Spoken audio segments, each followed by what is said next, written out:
Halo, kali ini aku mau membagikan pengalaman aku selama menikah, hamil di masa pandemi ini. Nah, tentu saja dong menikah di masa pandemi itu nggak gampang banget. Selain keuangannya susah, tamu nggak bisa banyak, dan akses kemana-mana pun nggak bisa, nggak gampang. Tapi karena eh, acaranya udah direncanakan dari jauh hari, jadi mau nggak mau, meskipun sudah diundur, tapi tetap mesti dilaksanain juga. Nah, pengalaman hamil selama masa pandemi itu gimana sih? Ya buat saya nggak enak banget. Kenapa? Karena di awal kehamilan di bulan pertama dan sampai ke bulan ketiga itu uh, yang aku rasain tuh di badan seperti bukan aku gitu.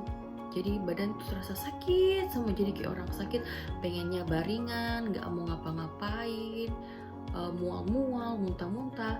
Bahkan dari berat badan dari awal pernikahan itu sebenarnya 63 sampai 65. Nah, setelah kita menikah langsung dikaruniai anak, maksudnya hamil gitu kan. Nah, dari 63 sampai 65 itu awal kehamilan, bulan pertama, bulan ketiga itu timbangan aku turun dari maksudnya timbangan aku tuh turun hingga 57.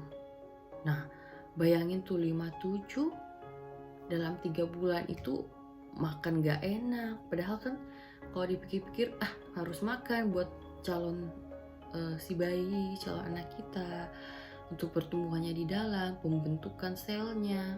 Karena di dalam badan kita ini 100% diubah untuk menyesuaikan bahwa ada satu benda di dalam perut kita yang akan bertumbuh dan akan keluar seperti itu.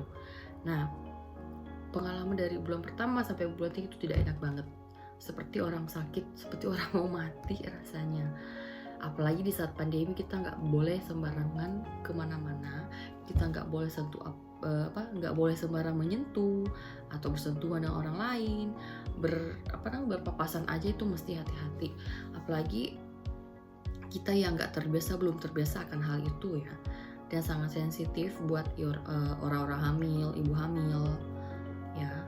Nah, masuk ke bulan keempat itu lebih mendingan, udah nggak seperti orang sakit lagi, sudah seperti sedia kala ya, sudah lebih mendingan, sudah lebih enak. Cuman yang bedanya itu perut sudah mulai membesar, tapi timbangan sih nggak banyak banget naiknya. Nah, dari usia kehamilan 4 bulan itu sampai ke 7 itu naiknya cuma 5 kilo dari timbangan awal saya kan 63 sampai 65, terus awal kehamilan turun sampai ke 57. Nah, dari 57 itu start langsung naik ke 70. Jadi sama aja dari awal sebelum saya hamil 65 naik ke 70 kan cuma naik 5 kilo ya kan. Karena awalnya itu muntah-muntah sampai turun berat badan. Jadi sebenarnya di saat itu saya berpikir untuk kok hamil ini malah tambah kurus, tambah langsing. Maksudnya biasanya kan harusnya tambah naik ya kan. Malah ternyata di awal kehamilan itu tidak nafsu makan, banyak muntah-muntah, makanan sudah masuk tapi keluar lagi. Nah, lanjut, sampai di bulan ke 7, mendekat ke bulan 7 itu sudah sudah 70 kilo di situ. Nah 70 kilo itu sudah mulai naik. Itu untuk dibilang, orang bilang ngidam nggak ada pantangan juga nggak ada pantangan cuman yang sesuatu yang berlebihan tentu tidak baik ya. Misalnya kita di tempat dekat orang jual gorengan yang minyak yang aromanya terlalu tajam, bukan terlalu tajam juga ya, maksudnya minyak itu kayak seperti ini, kayak nggak enak banget itu, jadi bisa tahan cuman nggak nyaman gitu. Nah, naik masuk ke bulan ke-7 sampai bulan ke-8 atau mendekat hari H. Di saat itu saya kan punya semua bisnis kecil,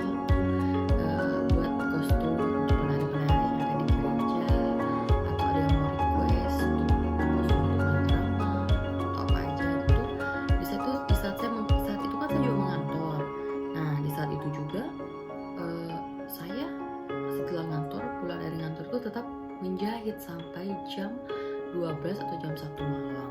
Bayangkan di saat itu nggak ada rasa-rasa capek, rasa-rasa sakit-sakit badan, itu nggak ada. Duduk lama, malah duduk lama menjahit sampai larut malam.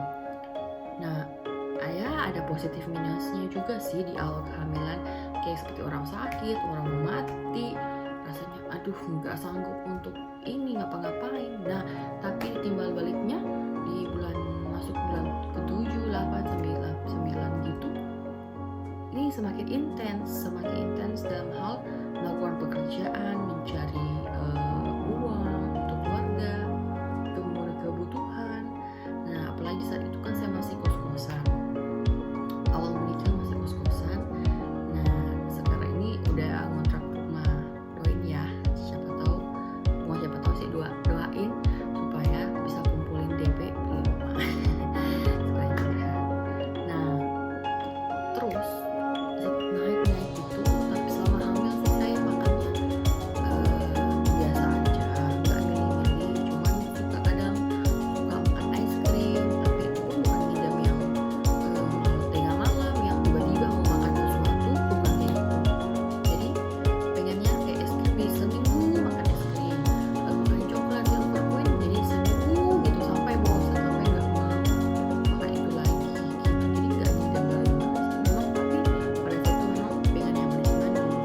Nah, di saat itu juga ternyata terlalu banyak makan manis saya juga baru tahu, ternyata itu membuat kaki kita bengkak karena jarang juga kan makan sayur, nggak teratur makannya. Apalagi di saat pandemi ini susah banget cari makan yang manis-manis. Ternyata selain makan yang garam-garam gitu, yang asin, ternyata makan yang manis juga bisa menimbulkan kaki bengkak, susah jalan. Tangan saya ini pergelangannya ini sampai terjepit gitu.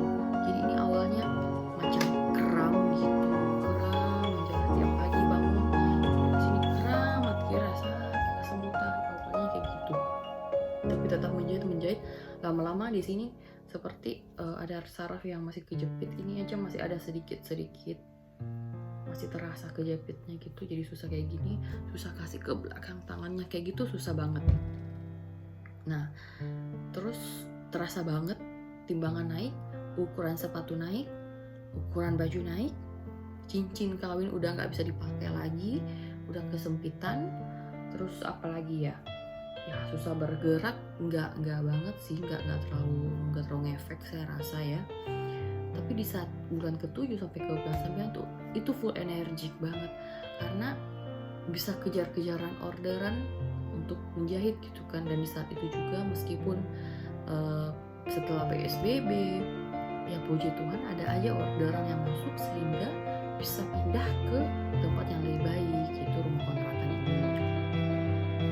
Nah, setelah itu saya melahirkan di bulan Juli, 30 Juli 2021.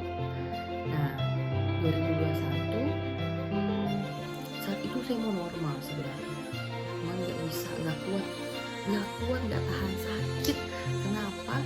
kurang jalan kaki, olahraga kayak gitu kan, kebanyakan duduk. Nah, seperti yang saya bilang tadi, banyak order saya harus duduk menjahit berjam-jam, jadi nggak ada saat kontraksi itu nggak ada pembukaan sama sekali, itu bisa banget,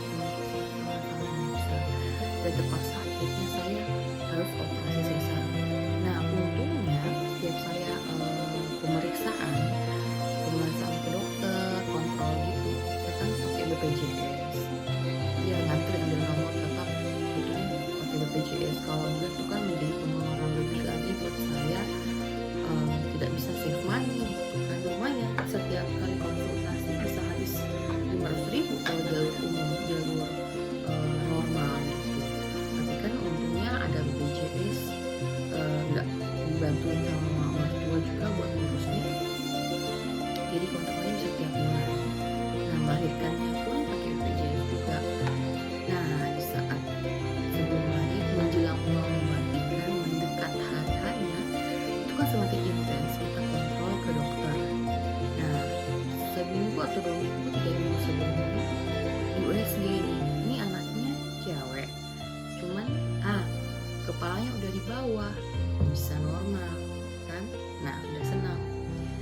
disuruh datang lagi minggu depan datang, loh kepalanya ke atas, jadi mau sungsang.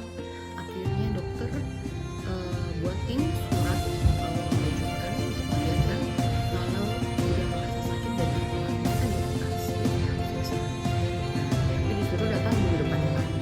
Nah datang minggu depannya lagi, karena saya sebenarnya jalan normal kan, saya usaha semua caranya nunggu lah, ngeper lah. Nah kepalanya udah dibawa di USG, wah kepalanya sudah dibawa.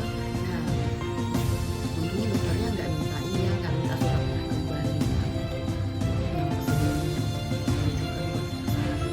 Nah setelah itu dibuatkanlah lagi surat buat rujukan untuk normal jadinya BPJS ya. Nah ada dua nih, ini kan pengalaman dengar dari yang lain, kalau misalnya dari awal kita nggak minta sesa, tiba-tiba minta sesa, itu akan dikenakan biaya yang sangat mahal. Nah ini saat itu saya punya dua suratnya, untuk sesa dan untuk kelahiran normal. Nah padahal saya rasa pengen banget gitu kan lahiran normal, ternyata nggak bisa, pembukaannya nggak ada, sakit banget, malam udah nggak bisa tidur. Dan di saat itu kebetulan suami saya lagi di luar kota untuk urusan pekerjaan. Untung ada mama saya yang saya panggil datang ke rumah buat temenin, karena mama saya kan di luar kota, datang ke Makassar, saya tinggal di Makassar. Nah menemani saya di sini. Nah dari semalam gitu nggak bisa tidur sama sekali, nggak bisa tidur sampai besok pagi karena sudah rasa sakit mulesnya kadang-kadang 10 menit sekali, tapi itu sakit banget, nggak bisa saya tahan. Itu sebenarnya malam sebelum saya tidur, subuh sebelumnya itu sudah terasa, tapi itu masih bisa saya tahan. Tapi malamnya itu udah nggak bisa ditahan banget, sampai akhirnya saya nggak tidur. Jadi subuh itu saya sempat ke rumah sakit jam 4. Saya rasa jam 4 atau jam 3, jam 4 ya. Jarak dari rumah ke rumah sakit itu cukup jauh, makan setengah jam. Walaupun saat kondisi jalanan kosong ya, subuh tetap sekitar 30 menit, 25 sampai 30 menit lah. Nah saya lanjut sampai di sana, susternya cek, ini belum ada pembukaan ibu. Waduh, bingung, sakit banget, terus nggak ada pembukaannya. Ya ampun, sampai kapan dong mau ditunggu? Jadi aduh, aku pikir udah ibu mertua, kebetulan itu saat itu ada ibu mertua, jadi disuruhlah muterin rumah sakit. Nah saya tuh cuma sampai 1 kali guys, 1 kali teman-teman untuk muterinnya, nggak tahan. Tiap 10 menit sekali itu rasa sakitnya datang dan nggak bisa goyang, nggak bisa gerak. Ya memang saya nggak bisa tahan sakit, dan juga kebetulan saya nggak banyak jalan ya, karena saya harus menjahit. Nah itu kan saya menjahit juga untuk kebutuhan keuangan, memenuhi kebutuhan. Nah singkat cerita, saya harus balik lagi ke rumah untuk menunggu pembukaan. Jadi suruh pulang dulu aja ke rumah menunggu pembukaan, atau pecah tutupan langsung ke rumah sakit, jadi kan disuruh. Nah pulanglah saya, nggak tahan sampai rumah, nggak tahan banget sampai jam 8 pagi. Akhirnya saya putuskan untuk rumah sakit dengan membawa surat rujukan operasi sisa. Nah sampai di sana, suami juga bisa lihat di sana kan, saya kan namanya saat COVID ya, saat COVID itu kita harus diswab. Nah diswab itu swab pertama, hidung kan saya nggak bisa tidur, makanya jadi hidung saya mampet. Swab PCR di hidung dan tenggorokan itu katanya positif ya, dikatakan positif, tapi saya kan nggak merasa apa-apa. Kalau adalah OTG, orang rumah saya juga nggak ada yang positif, semua negatif kan, tapi ya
udah sampai di sana kita harus menunggu lagi, daftar ulang lagi. Padahal kalau dipikir awalnya dibilang di rumah sakit yang pertama itu di rumah sakit pertama itu saya 2 kali PCR. Hasil yang kedua nggak dikasih tahu apa hasilnya, alasannya nanti datanya itu dibawa ke rumah sakit yang satu untuk dipakai melahirkan sesar ya kan. Nah sampai di sana ternyata di sana nggak terima dokumen itu, nggak ada hasilnya.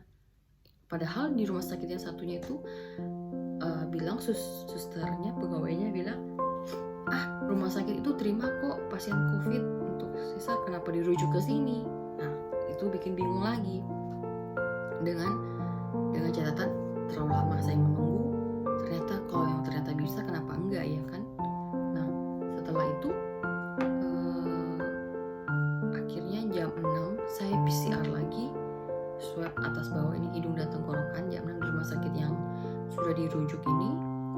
Nah akhirnya dijadwalkan untuk operasi sesar jam 9 malam. Akhirnya jam 9 malam masuk ruang operasi. Puji Tuhan berjalan lancar, anaknya perempuan, sehat, beratnya 3 kilo, panjangnya 47 cm ya kan. Nah setelah itu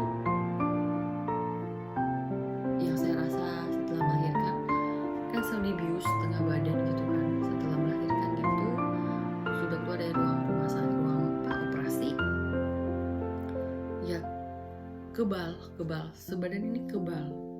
Tapi setelah efeknya hilang, obat biusnya hilang, yang saya rasa itu saya nggak berani goyang gitu kan. Jadi kerasa nggak boleh banyak goyang, nanti takutnya bekas operasinya itu bisa terbuka atau berdarah atau gimana.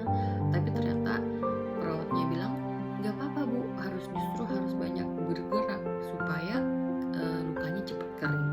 Nah akhirnya saya beranikan banyak-banyak goyang, bolak-balik. Hari kedua sudah bisa duduk sendiri. Itu kan karena kan capek juga kalau kita baringan terus, dan di ruangan itu bukan satu ruangan sendiri ya, bukan satu ruangan kita sendiri. Nggak ada yang boleh nemenin, suami pun nggak bisa menemani ya. Jadi itu satu ruangan, ada bilik-biliknya, satu orang satu bilik, tapi kesambung di depannya, ya cuma pembatas kayak gitu. terus habis itu hari kedua malamnya udah bisa pindah ke ruang recover. Ruang recovernya pun itu cuma itu hari aku dapat yang berdua. Di ruang sebelahnya ada sekitar 8 orang. Jadi yang cuma berdua itu ya pokoknya gak enak banget lah. Di saat pandemi kita melahirkan, kita seperti di penjara, nggak bisa dikunjungi ya, nggak bisa dikunjungi. Ya mungkin karena pakai BPJS, tapi saya nggak tahu ya, ada juga yang pakai BPJS kamarnya juga bagus, tapi ini kan nggak terlalu di bawah standar lah, bukan pada standarnya.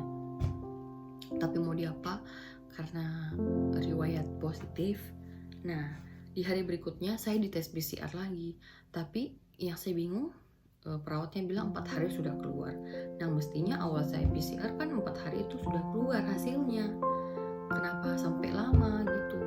Dan anak saya pun setelah Jumat saya melahirkan, Jumat malam, hari Minggu dia udah bisa pulang duluan. Bayangkan aja rasanya gimana gitu ya kan, anaknya duluan pulang, ibunya selama itu juga kita nggak bisa ketemu bayinya gitu, kita nggak ketemu anak. Jadi nah Jumat saya masuk, hari Rabu baru saya pulang. Itu lama banget, serius itu lama banget. Walaupun dibilang ya kerjanya cuma tiduran, main handphone, gak enak banget, gak bisa ngapa-ngapain. Apalagi kita yang sudah terbiasa untuk bekerja, rasanya itu jadi stres banget. Tapi ya semuanya bisa dilewati. Nah dan juga pokoknya gak enak banget lah melahirkan atau hamil di saat pandemi ini. Gak usah, jangan dulu deh, jangan, karena itu gak enak banget ya. Untung baik-baik, kalau negatif, kalau positif kita itu seperti dikurung gitu, di penjara.